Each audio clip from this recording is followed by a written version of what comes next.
What attracted you to Alma? This is actually the third time I've applied there. The first time I got the head coach at McIntosh, I got the job as the head coach at McIntosh County Academy. So I pulled my name and accepted the job at McIntosh. The second time around, they went with another candidate. I lost 5-4, and the third time, I hope we all got it right. So I've always liked the community. I've always liked the area. I think it's good people. They're hungry to win, and we're going to do our best to make that happen. Do you have your nameplate? Do you have your key card? Do you have those kinds of things ready to go? I think so. Okay.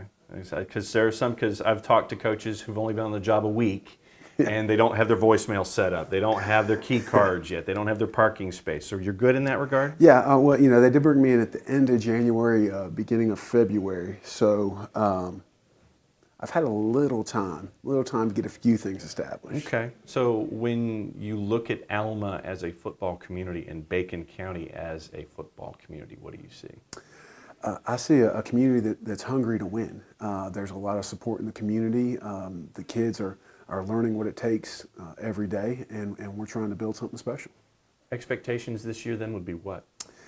Obviously to improve on last year's record. I mean, the goals are always to have a winning record, advance to the state playoffs, win the region, and God willing, in time, a state championship. When you look at your schedule, what are some of the things that you sit there? What are your roadblocks and some of your what are the bumps in the road that you see? I mean, we have the great fortune of testing ourselves against two Final Four teams from last year, Game 1 and Game 2. So we are opening up with Fitzgerald, and then Game 2 against Pierce County, which is just two great programs. So obviously, when you're building something, that's a tough way to start. But our kids are working hard. They understand the challenges in front of us and what we have to do to be successful. So then expectations, obviously, I know for you are high. What are they? I'd love to say that, that we advance to the state playoffs this year. What's that going to take? It's going to take everything we got, and commitment and building on what we have now and bringing everybody into the fold. Like I said, the community support, the administrative support has been incredible. And so we're really looking forward to what we can accomplish. What's your biggest concern these days as a high school football coach? Whew, that's a pretty good one. Mm-hmm. Lean left? Okay, all right.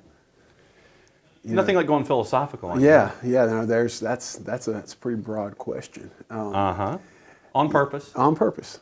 I would say that.